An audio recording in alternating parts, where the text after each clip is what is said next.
I'll take the Honourable Parakura Horomia.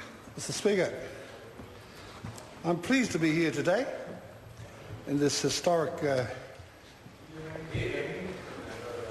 debate, and I want to commend and we certainly support the Minister in the way that he wants to get through this bill.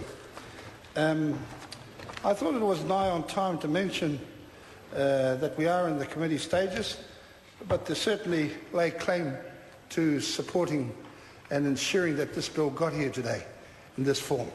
I want to recognise Michael Cullen and a whole lot of other people who aided and abetted getting here and commend the Minister for that. The settlement quite clearly in Part 1 gives effect to the settlement of the Raupatu claims under the 2009 deed. I think the Honourable Tauhenare spoke as well as I've ever heard him speak the other day, in the sense of where things have got to. And just in case I forget, I want to mention the Select Committee, seeing we put it all together. But the initial settlement was signed between Waikato-Tainui and Michael Cullen in August 2008. And the preliminary provisions are quite clear in the overarching purpose of the settlement.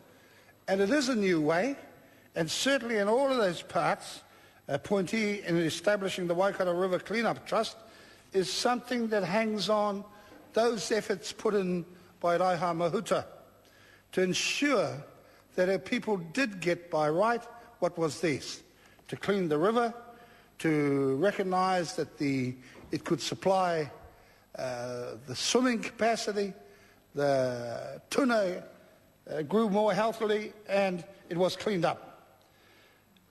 In recognition of the redress to Waikato-Tainui of the Kingitanga Accord is something that I think people will look forward to as they go along. I don't think I'd be exaggerating to say that this is an international test. And that's why I've always believed that Māoridom generally, in the sense of sorting things out, are way ahead of a whole lot of other countries. And this is certainly brought to test in the sense of the guiding principles of interpretation.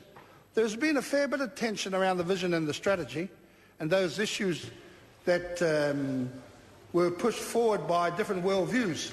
You certainly had the sticky Pākehā view, and you certainly had the sticky local view, people who are used to holding power and designating the direction in relation to the settlement like this. And the guiding principles are quite clear. It is an agreement that was expressed in the 2009 deed, and it certainly has taken a lot of work and goodwill. And I do want to firstly mention Tainui, both as the iwi, both as the responsibility they carry in relation to the kingitanga for the nation, and the effort that they put in. And all of those issues that they have been tested by. The interpretation of the authorities, and that the Waikato River Authority takes into place all those wishes that the Tainui people have been keen on.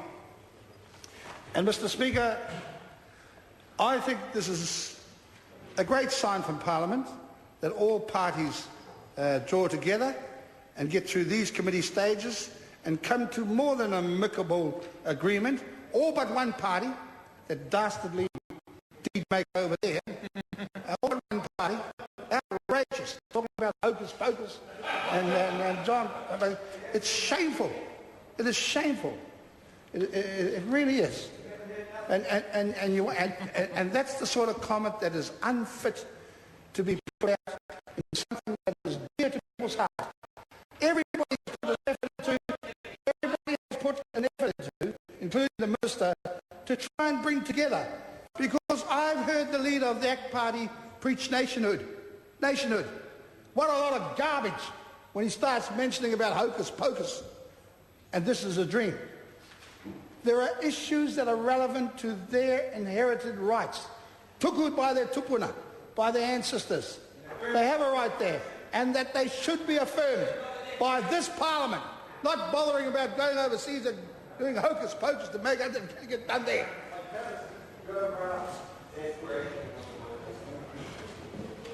And it does. We've been involved with this with this development all the way through, Mr. Speaker. And that the council, that the local authorities have challenged is certainly something, and one is very proud to be part of this discussion. Honourable